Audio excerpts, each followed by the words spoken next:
The fishing trip. Hold the head steady, Mr. Walker. I don't want to cock this up. Swelling waves cause the ship to roll beneath my feet as I do my best to follow Professor Alex's order. Unfortunately, the ox is not cooperating, and pulls jerkingly against the rope securely fastened to the ring through its nose while emitting low panicked bellows, its eyes rolling wildly in their sockets. Penned in the makeshift stable below deck, there's nowhere for it to run, even if it wasn't currently on a vessel somewhere in the middle of the Pacific Ocean and several hundred miles from the nearest thing resembling land. Something has the beast terrified, although it could be it simply senses the striking woman standing in front of it with an air gun has less than peaceful intentions. For fuck's sake, Charlie, I know you can pull a rope tighter than that. I've got the burns on my wrists to prove it. I flash Helen a glare as I struggle with the rope, my cheeks flushing bright red from equal parts anger and embarrassment. She responds with a wicked grin. It's no secret we're sleeping together. That's how I was conned into going on this little cruise after all. But I still don't feel the need to blatantly parade the fact around in front of her father. Dr. Reynard Alec is a visiting professor out of Oslo whose expertise is in cryptozoology. I hadn't realized such a degree even existed, but apparently I'm not as informed as I thought. The Loch Ness Monster, the Wendigo, the Tatzelworm. Alec has dedicated years of his life to studying and cataloging the stories and legends of these and dozens of other fantastic creatures, going so far as to conduct extensive field research into claims of their existence. Due to his lean, sharp features, surprisingly cunning intellect, and most probably, his parents' choice of names, Alec has been dubbed the Fox in pretty much every circle he inhabits. His daughter Helen serves as his primary research assistant, and as such is accompanying him for the duration of his stay at Miskatonic University, where I'm studying for my doctorate in engineering. Her raven black hair and oddly shaded eyes, steel gray flecked with purple, give her an exotic if decidedly un-Nordic appearance.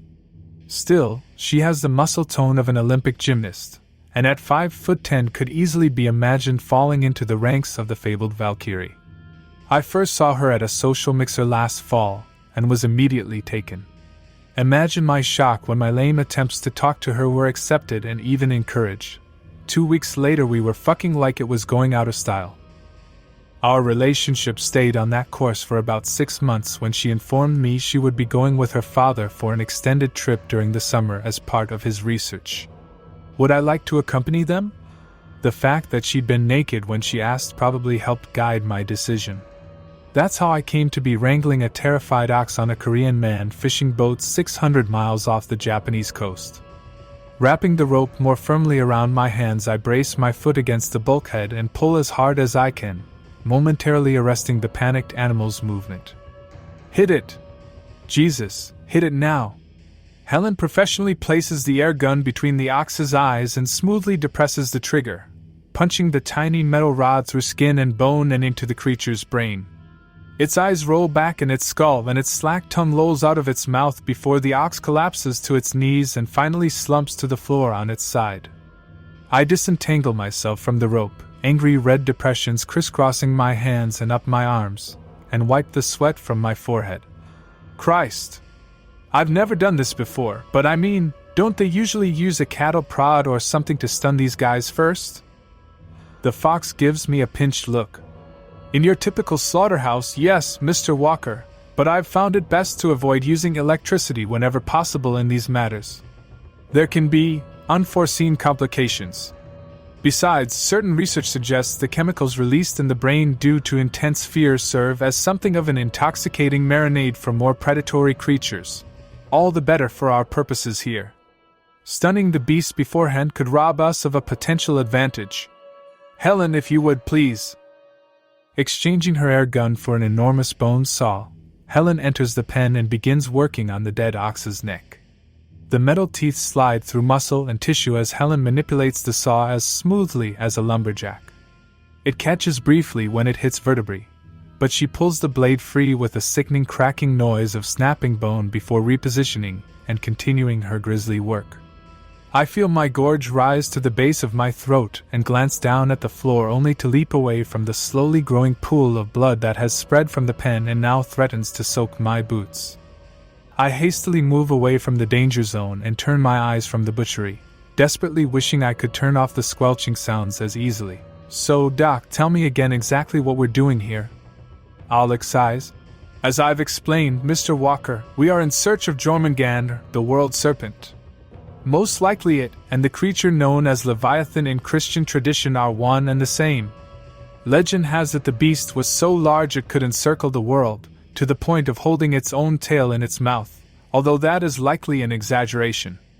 According to Norse mythology, when Jormungandr releases its tail it will initiate Ragnarok, the twilight of the gods.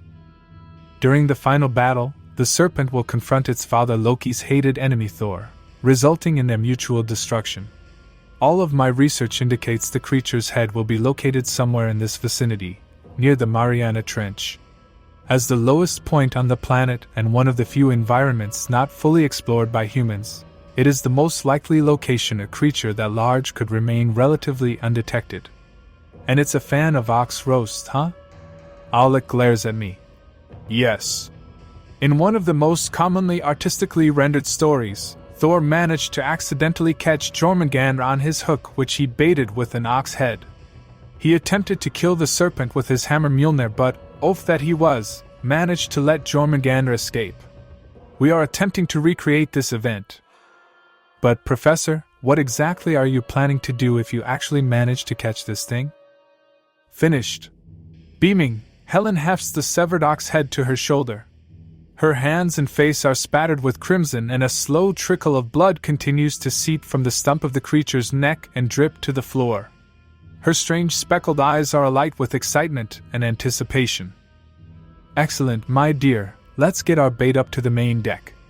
Ignoring my question, the fox turns and leads the way up the stairs, Helen following closely carrying her macabre prize. I stay a little behind and glance back at the pen. The ox's body remains slumped where it fell, the muscles of the legs twitching and jerking ever so slightly as the onset of rigor mortis slowly takes hold.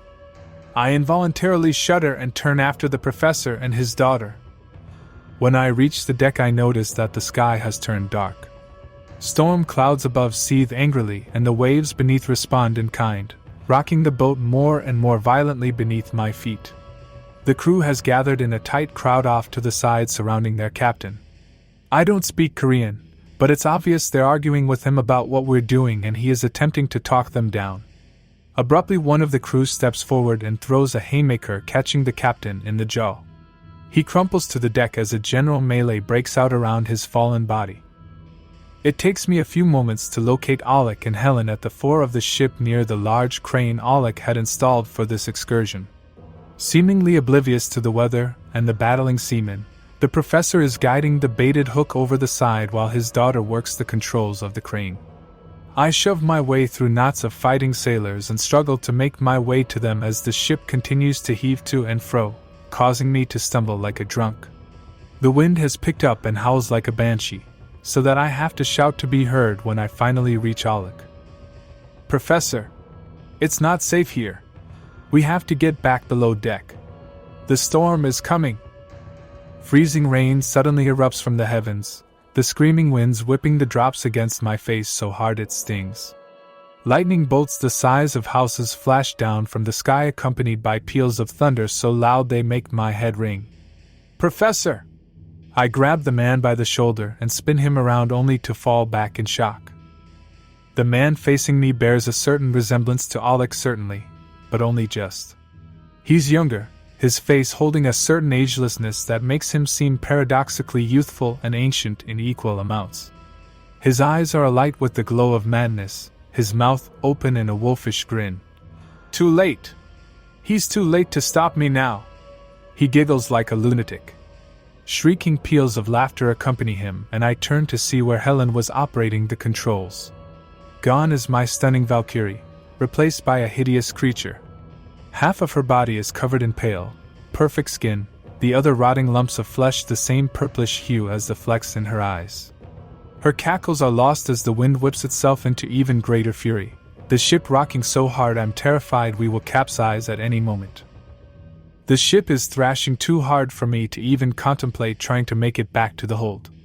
Just as I have this thought, an enormous wave washes over the deck, sweeping several sailors over the side.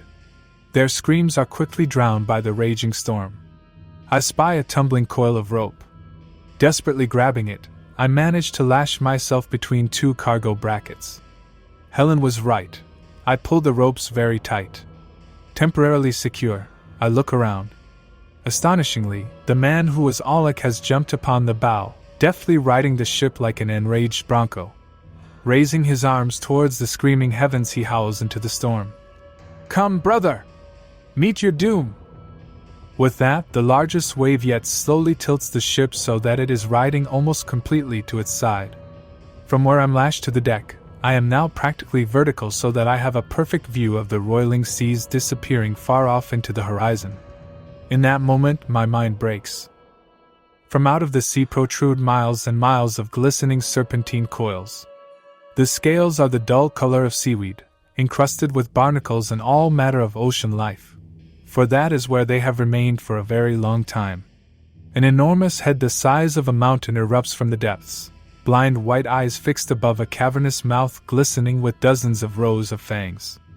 Opening its great maw wide, Leviathan lets loose its battle cry, its roar so loud I feel my eardrums shatter in my skull. High above in the clouds my eyes can barely make out the tiny figure of a man at the heart of the storm. Bolts of lightning seem to coalesce around him, filling him with their impossible power. Shining like the sun, the figure streaks out of the sky like a comet, flying directly at the head of the serpent. The beast rears up to meet its foe, and on impact, the world is enveloped in an incredible blast of white light brighter than the core of an atomic bomb. The stress of the heaving seas is finally too much, and I feel the ship shatter beneath me. Slowly, the two broken halves descend into the seething waves. My only thought as the raging waters roll over me is that I may be one of the lucky ones.